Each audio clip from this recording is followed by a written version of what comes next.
सोरबा सासे अमर सिंह ब्रह्मआ दाबि खालामब्लानो जोंनि बिटिआर सुक्तिया डिनाउन्स जाया।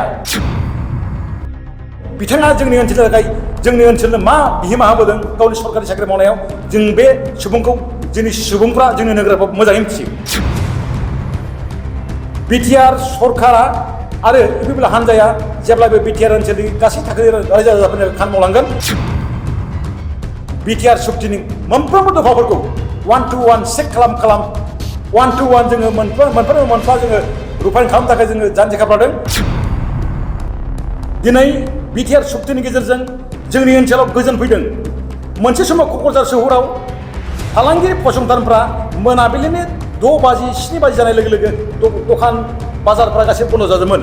दिनै जोंनि ओनसोलाव गोजोन फैबाय। जोंनि ओनसोलाव बिटिआर सुक्तिनि जेबो जायाखै। जोंनि ओनसोलाव बिटिआर सुक्तिनि गेजेरजों जेबो डेभेलपमेन्ट पेकेज फैयाखै होननाय बाथ्राफ्रा राजखान्थियारि चक्रान्त।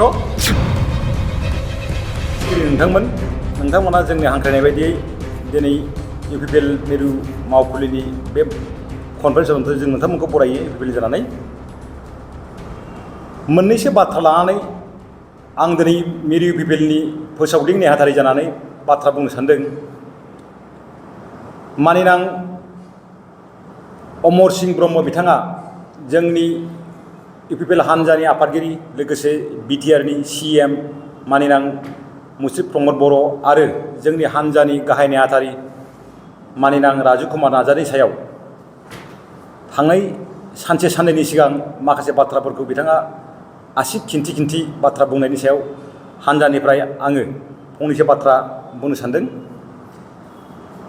मुस्रि अमर सिंह ब्रह्मआ आं मिथिनायाव सरकारि साख्रिआवला महरै बिथाङा गोबां गोलाव बोसोर साख्रि मावनायनि उनावहाय दिनैनि समाव बिथाङा सासे रिटायार बा आजिरा मोननाय सासे गोग्गो नोगोरारि आरो सासे रिटायार मोननाय सासे सरकारि बिबानगिरि। नाथाय बिथाङा दिनै जोंनि इउपिपिएल हानजानि आफादगिरि आरो बिटिआर सरकारनि गाहाय मावफुंगिरि मानिनां प्रमद बर' आरो राजु कुमार नार्जारिखौ मा बाथ्रा लानानै जोलैनि हांगार बुंखो? जोलैनि हांगार बाथ्रा बुंनायजोंनो जोंनि समाजा सोदांजायोब्ला जोंहा बेयाव बुंनांगौ बाथ्रा गैया। नाथाय मा आयदाखौ लानानै बिथाङा दिनै जोलैनि हांगार बाथ्रा बुंदों बेनि गुबै ओंथिफोरखौ बुङोब्ला जों मोजां मोनगौमोन। बिथांनि बुंनायनि सेर जों पार्टिनिफ्राय आं बुंनो सानदों 2020 मायथाइनि 27 जानुवारि खालि जाखिनि बिटिआर सुक्ति जाबाय, जाय बिटिआर सुक्तिनि गेजेरजों जोंनि ओनसोलाव थानाय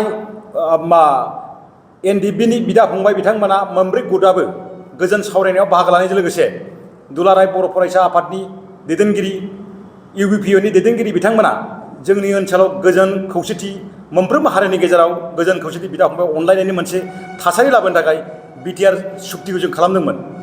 बे बिटिआर सुक्ति खालामनायनि उन बाहागोआव दिनैसिमाव जोंनि बिटिआरनि बा बिटिसि ओनसोलनि गासै जिल्लाफोराव दिनै गुबुन हारिनि गेजेराव बिदा फंबायनि अनलायनाया जेरैबायदि गोख्रों आरो गोजोन जाबोदों, बे बाथ्राफोरखौ बिथाङा नुसनाखै नामा अमर सिंह ब्रह्मआ? दिनै माबा मोनसे दफाखौ लानानै माबा मोनसे सुक्तिखौ लानानै बिथाङा दिनै जोंनि दैदेनगिरिफोरखौ बा समाजनि दैदेनगिरिफोरखौ जोलैनि हांगार बुंब्लानो जे बे जेंनानि बाथ्रा दान्थेलायनाया जोबलांगोन बे नङा। जोलैनि हांगार बुंनायनि सिगां बे सोर दैदेनगिरिया समाजनि थाखाय खामानि मावबोदों, सोर बिबानगिरिया ओनसोलनि गोजोन खौसेथिनि थाखाय बाथ्रा सानबोदों, बे बाथ्राखौ नोजोर होना दिनैनि समाव गोनांथि दंमोन आं सानो। मानिनां अमर सिंह ब्रह्मआ गोलाव सरकारि बिबानगिरि महरै साख्रि मावनायनि उन आरो सिगां अमर सिंह ब्रह्मआ सोर, अमर सिंह ब्रह्मआ मा मावोमोन, अमर सिंह ब्रह्मआ मा थाखोनि मानसि, बेखौ जोंनि समाजा बयबो मिथियो। दिनै बिथांनि माखासे जानाखि फोरमायथि थांनाय माखासे साननि सिगां जाखिनि प्रेक्टिकेल जों नुदों, अमर सिंह ब्रह्मआ सासे सोलोंथाइ बिफाननि बिअ लेभेलनि बिबानगिरि जानानैबो बिथाङा दिनै मानो आर्मस गोनां लाइसेन्स लानो गोनां जाखो आरो बिनि फोरमायथिखौ गावनो बुंदों। गावहा लाइसेन्स गोनां आर्मस दङ। सासे सरकारि मोजां गुन गोनां बिबानगिरिया माब्लाबाबो सरकारि आर्मस लानो गोनां जाया। जुदि बिथाङा रायजोनि थाखाय बाथ्रा सानदोंब्ला, रायजोनि थाखाय समाज सिबिबोदोंब्ला सरकारि आर्मसनि बाथ्राखौ बिथाङा मानो दिनै गावनो सिखार जानांगौ? आं मोनसे बिदिन्थि होनो लुगैदों। जेब्ला आं जार्नालिस्टमोन 2019 मायथाइनि सामार भेकेसननि उनावहाय जेब्ला सामार भेकेसन जोब्बाय 1 थारिख आगस्टनिफ्राय क्लासा फरायसालिफ्राव जागायफिनसिगोन बिथाङा बै समाव गसाइगाव ब्लक एलिमेन्टारि इडुकेसन अफिसनि बिथाङा बिअ'मोन बै समाव सामार भेकेसना जोब्बाय जुलाइ दानसेयाव 2019नि जुलाइ दानसेमानि अखा हानायनि जाउनाव बिथांनि गसाइगाव खोन्दोनि सिङाव थानाय फालोगुरि एलपि स्कुला गङिया दैमानि खुरखानायनि उनावहाय ना स्कुल बिल्डिंआनो पिक्सार महरै दंमोन ना स्कुलनि उखुमानो पिक्सार महरै दंमोन बिथाङा बे स्कुला दैमा सेराव थानायखाय बिथाङा खबर लायाबालानो बिथाङा स्कुला गावनि खोन्दोनि सिङाव बबे स्कुला फरायसालिया बिल्डिं नङा गुलांदों दैबानाजों बबे स्कुला बबे खुरखाजादों दैबानाजों बिथाङा बिनि थुत्थ गैया जेब्ला आङो बै समाव खौरांगिरि नालाय बे फरायसालिनि सोमोन्दै आं निउसजों जेब्ला आङो बुलेटिन आं जेब्ला डिसप्ले खालामो बिथाङा बै समाव बे आंनि निउसखौ लानानै बिथाङा गावनो फारगाना खारबोनांदों गोजौ थाखोनि बिबानगिरिफोरजों बुंहरजानानै सासे गावखौनो जुदि अमर सिंह ब्रह्म बिथाङा गावखौनो सासे जुदि दायित्व गोनां बा रेसपन्सिबल अफिसार होनना बै समाव सानदोंमोनब्ला बिथाङा बै समाव गंसे फरायसालिया दैबानाजों बिनि थुत्थ गैया गावखौनो जुदि सासे गोग्गो नागरिक गाव दिन्थिनो मोनब्ला बै समाव बै फरायसालिया मा अबस्था दंमोन बिथाङा बेखौ खबर लायाबालानो जेब्ला निउसाव नुबाय होमबासो बिथाङा गाव फारगाना खारबोनांदों आं निउस दामनायनि उनावहाय बिथाङा फैनानै खबर लाफैनांदों गावनि स्कुला बबेयाव मा अबस्था दं बबे अबस्था गैया बै समाव गावखौनो गाव सासे बिबानगिरि महरै अमर सिंह ब्रह्मआ मानो दायित्व लानो हायाखै आं बुंगोन दिनै सरकारि बिबानगिरि महरै अमर सिंह ब्रह्मआ सासे फैलार अफिसारमोन मुङावल' अफिसार बियो खिन्थु गावनि डिउटियाव बियो पालन खालामाखै बिनि उदाहरना बेनो फालोगुरि एलपि स्कुला दैबानाजों खुरखाजादों फालोगुरि एलपि स्कुला दैबानानि उनावहाय फरायसालिनि थासारिया गुबुन जायगायाव थानांदों बे फोरमायथिखौ बिथाङा मिडियानि गेजेरजों खिन्थु मोन्दों बेखौ आं जायगानि मानसिफोरजों सोमोन्दो लाखिनानै खौरां मोननायनि उनावहाय जेब्ला आं निउस खालामो बिथाङा बे उनावसो हुस फैदों जुदि दिनैनि समाव बिथाङा गावखौ गोलाव बोसोर सरकारि बिबानगिरि महरै फोनांजानायनि उनावहाय दिनै बिथाङा जिरायनाय सम रिटायारनि उनावसो बिथाङा मानो माहारिनि गिदिर बाथ्रा साननो मानो बिथाङा फारखानांखो बै समाव साख्रि मावनाय समाव बिथाङा माहारिनि बाथ्रा सानाबालानो गावनि न'खरनि बाथ्रा सानदों गावनि संसारनि बाथ्रा सानदों दिनै रिटायार समाव बिथाङा माहारिनि गिदिर बाथ्रा बुंदों बै समाव मानो बिथाङा माहारिनि बा ओनसोलनि जोंनि सिक्खा दिक्षानि बाथ्रा मानो बिथाङा सानाखै आं दिनै बिथांखौ बुंगोन बिथाङा सासे बिबानगिरि महरै रिटायारमेन्ट लाबाय सरकारि बैसो बायदियै बिथाङा गावनि थोजासे लेभेलाव जाखिनि केपासिटि दं बिथाङा बे लेभेलाव थानानै समाज सिबिनायनि बाथ्रा सानोब्ला मोजां जागौ नाथाय दिनै बिटिआर सुक्तिखौ लानानै बिथाङा जिखिनि बाथ्रा बुंदों फोरमायदों बिटिआर सुक्तियावलायनो जेबो गैया बिटिआर सुक्तियालायनो जोंनि ओनसोलनि जेबो डेभेलपमेन्ट पेकेज लाबोनो हायाखै बिटिआर सुक्तिनि गेजेरजों एनडिबिनि बै समनि एनडिबिनि दैदेनगिरिफ्रा मोनब्रै हान्जानिफ्राय सावरायग्रा फेक्सनानो जा रन्जन फेक्सनानो जा गबिन्द बसुमतारी फेक्सनानो जा धीरेन बर' फेक्सनानो जा गासै खोन्दोनि सुबुंफ्रा एनडिबिनि दैदेनगिरि सोद्रोमाफ्रा बिटिआर सुक्तियाव बाहागो लानायनि उनावहाय दिनै जेरैबायदि सरकारि बिथांखिफोरनिफ्राय बिथांमोनखौ सरकारा जानाखि फिन फसंफिननायनि जानाखि खोन्दोफोर दफाफ्रा मोनसे उनाव मोनसे बारलांगासिनो दङ दिनै बिटिआर सुक्तिनि गेजेरजों जोंनि ओनसोलाव गोजोन फैदों मोनसे समाव क'क्राझार सोहोराव फालांगिरि फसंथानफ्रा मोनाबिलिनि 6 बाजि 7 बाजि जानाय लोगो लोगो दखान बाजारफ्रा गासैबो बन्द जाजोबोमोन दिनै जोंनि ओनसोलाव गोजोन फैबाय गुबुन हारिनि सुबुंफोरा दिनै जोंनि बिटिआर सुक्तिखौ बरायदों दिनैनि समाव बिथां अमर सिंह ब्रह्मआ बुंनाय बायदि जोंनि ओनसोलाव बिटिआर सुक्तिनि जेबो जायाखै जोंनि ओनसोलाव बिटिआर सुक्तिनि गेजेरजों जेबो डेभेलपमेन्ट पेकेज फैयाखै होननाय बाथ्राफ्रा राजखान्थियारि चक्रान्त बिथाङा बबे थांखिजों बिटिआर सुक्तिखौ डिनाउन्स खालामफिनदों बिनिबो बिथाङा माखासे बाथ्राखौ बिथाङा रोखायै बुङोब्ला मोजां जागौ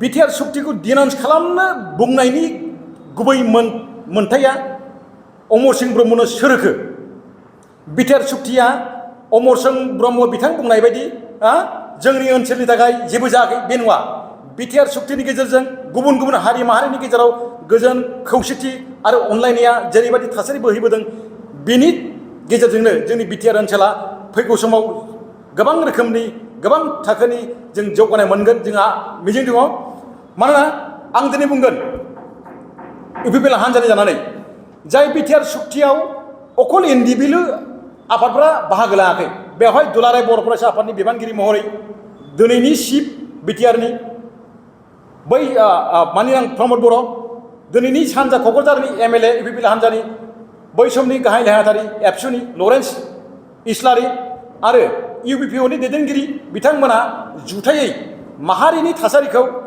जोंनि ओनसोलनि रांखान्थियारि थासारिखौ, समाजखान्थियारि थासारिखौ गोख्रों आरो गोथौ जौगानायनि मिजिं लानानै जों बिटिआर सुक्ति खालामदों।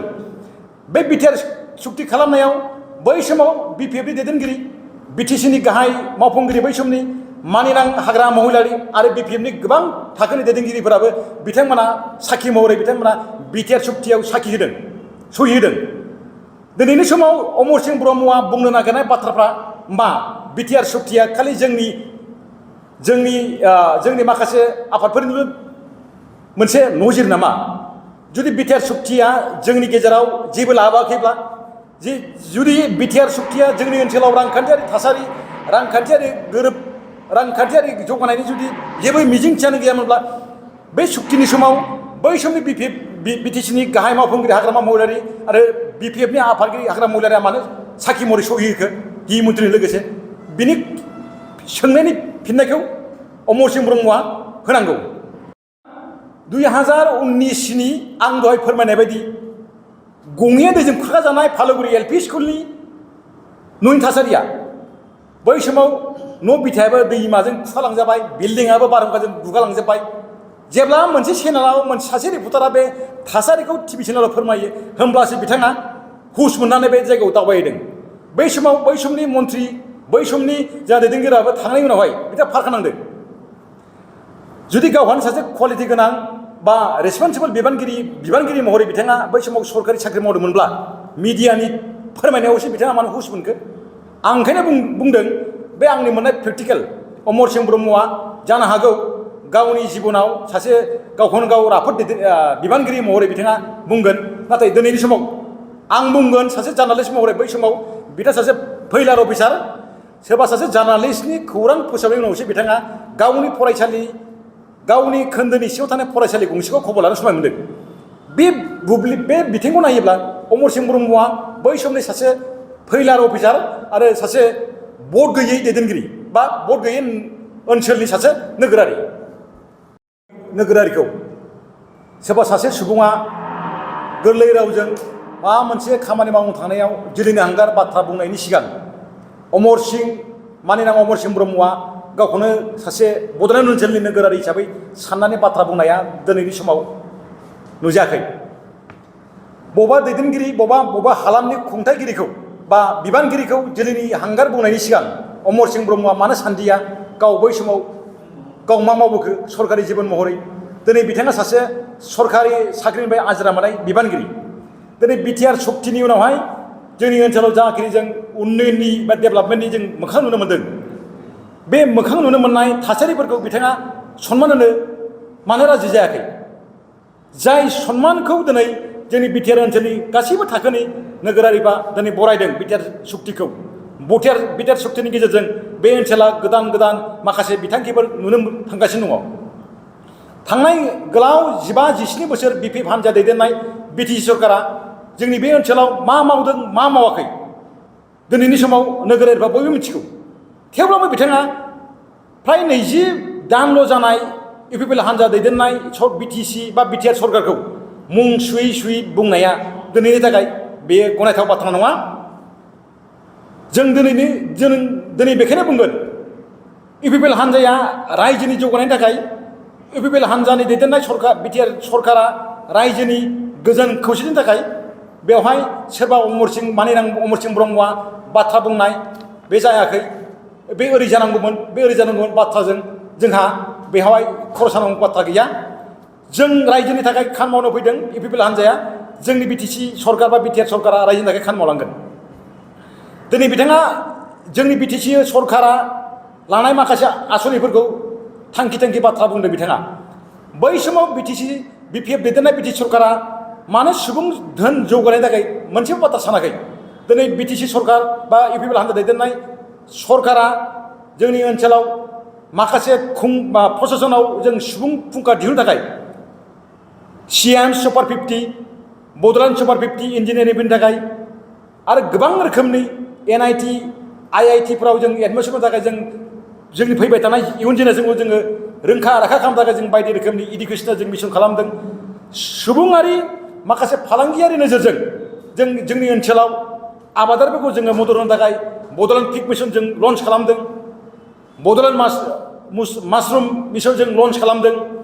जोंनि ओनसोलाव हारिमुआरि बिथिङाव जोंनि ओनसोलनि जोङो रिंगु दामसा सुबुंफोरखौ जोङो मदद होनो थाखाय जोङो जोहोलाव हारिमुआरि दैदेनगिरि नीलेश्वर ब्रह्मनि मुङै जों थांनाय माखासे साननि सिगां जों सेमिनार खालामखांबाय। बेफोर मोनफा मोनफा जोंनि बिटिआर सरकारनि जौगानायनि मोनसे बिदिन्थि। दिनै बेफोर बिथांखिफोरखौ जों मावफुंबाय थानाय समावनो अमर सिंह ब्रह्मआ गावखौनो सासे गोग्गो नोगोरारि सानदोंब्ला मानो बिथाङा जोंनि सरकारा आजावनाय मावफारिखौ बिथाङा मानो मदद होआबालानो बिथाङा बे बाथ्राफोरखौ मानो खेंसालियायै थुनज्लायनाय बाथ्रा बुंबाय थादों? बिनि सोंलुनि फिननायखौ बिथाङा गावनो मिथिगौ। थेवब्लाबो बिथाङा जोंनि इउपिपिएल हान्जा दैदेननाय सरकारखौ बिथाङा नोजोर बाबा हिंसा जानानै जोंनि हेंथायै बाथ्रा बुंबाय थानाया जोंनि नोजोराव गोग्लैदों। जों दिनै बेखायनो बुंगोन अमर सिंह ब्रह्मआ सासे बैसोगोरा सुबुं महरै दिनैनि समाव जोंनि सरकारखौ डाइरेक्ट मदद होनाङा। बिथाङा जोंनि ओनसोलनि गोजोन खौसेथि आरो ओनसोलारि जौगाथायनि रांखान्थियारि समाजखान्थियारि गोरोब खौसेथिनि बाथ्रा बुंनायनि फारसे गोसो होनायासो दिनैनि समाव गोनांथार बाथ्रा होननानै जों सानो।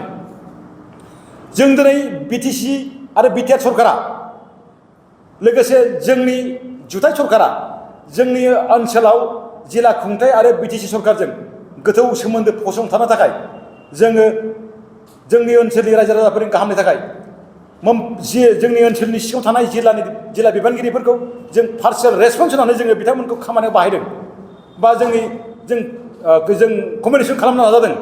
बे बाथ्राखौ बिथांमोना मिथियो। जों नुनो मोन्दों थांनाय गोलाव 15-17 बोसोर खुंथायाव थानाय बिपिएफ हान्जानि सरकारा बै समाव मोनसे समाव बिथांमोना डिसिजों सोमोन्दो लाखिनो थाखाय गोबां सरकारि आसनिफोर मावफुंनाया बिथांमोना बेले बेजे जायोमोन। बै समनि खुंथायनि नोजोर आरो दानि खुंथाय नोजोर गोबां डिफारेन्स।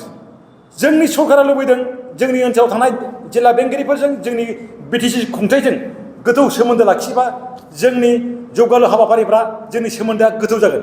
बे बाथ्रायै जोंनि सरकारा गुवार नोजोरजों जों डिसिफोरखौ जोङो रेसपन्स खालामहोदों, जायनि थाखाय जोंनि गेजेराव दा गोथौ सोमोन्दो जादों। जों नुनो मोन्दों थांनाय गोलाव 15-17 बोसोर गोलाव खुंथायाव थानाय बिपिएफ हान्जाया बै समाव जेबादि पलिसिफोरखौ लानांगौमोन बे पलिसिफोरखौ बिथांमोना लायाबालानो नांगौ समाव बिथांमोना फर्सफुल खालामनानैबो बबेबा नङै जायगाफ्राव माबा जौगालु खामानि मावनो थाखाय बिथांमोना अन्थाइखौ गायसनदों। नाथाय दिनैनि समाव गोबां जायगायाव बिपिएफ दैदेननाय बिटिसि सरकारा गोबां जायगायाव लुन्दा लुन्दि अन्थाइ गाबा गायसनदों। मिसनफोरखौ बे मिसना जे बे स्किमा जे मावफुंजायाखिसै बेफोरनि बिदिन्थिफोरखौ जायगा जायगा जों नुनो मोनो। गोलाव 15-17 बोसोर खुंथायाव थानानैबो बिथां अमर सिंह ब्रह्मआ दिनै 20 दानल' जानाय जोंनि इउपिपिएल हान्जा दैदेननाय बिटिसि सरकारखौ बायदि बायदि रोखोमनि बाथ्रा बुंनानै रायजो राजाफोरनि गेजेराव मोनसे कनफ्युज खालामनो बिथाङा सखन्द खालामदों। रायजो राजा नोंथांमोनखौ आङो बुंगोन हान्जानि जानानै सोरबा सासे अमर सिंह ब्रह्मआ दाबि खालामब्लानो जोंनि बिटिआर सुक्तिया डिनाउन्स जाया आरो सोरबा सासे सुबुङा बाथ्रा बुंथिब्लानो सरकारनि हेंथायै बाथ्रा बुंथिब्लानो बे बिथांनि बुंनाया जोंनि गेजेराव बे हेम्पार होनो हाया। मानोना बिथांनि बुंनाय बाथ्रा आरो बिथांनि बुंनायनि जानाखि सोलो खायदाफोर बे बबे हान्जानि मानसि आरो बे बिथाङा जोंनि ओनसोलनि थाखाय जोंनि ओनसोलनो मा बिहोमा होबोदों गावनि सरकारि साख्रि मावनायाव जों बे सुबुंखौ जोंनि सुबुंफ्रा जोंनि नोगोरारिफ्रा मोजाङै मिथियो। बेखायनो आं खावलायगोन रायजो राजा नोंथांमोन बेरेखा हान्जानि दैदेनगिरियानो जा सोरबा जोंनि खुंथायनि हेंथायै बाथ्रा बुंनायानो जा बिथांमोननि बाथ्रा बुंनायफोरजों नोंथांमोना गेलेमफानो नाङा। बिटिआर सरकारा आरो इउपिपिएल हान्जाया जेब्लाबो बिटिआर ओनसोलनि गासै थाखोनि रायजो राजाफोरनि खामानि मावलांगोन आरो फैगौ समाव बिटिआर सुक्तिनि मोनफ्रोमबो दफाफोरखौ 1 to 1 चेक खालाम 1 to 1 जोङो मोनफा जोङो रुफाइन खालामनो थाखाय जोङो जानजि खाफ्रादों आरो फ्राय गासै दफाफ्रा बिटिआर सुक्तिनि दफाफ्रा मोनसेनि उनाव मोनसे मावफुंजानाया दिनैनि समाव रोखा जाबाय।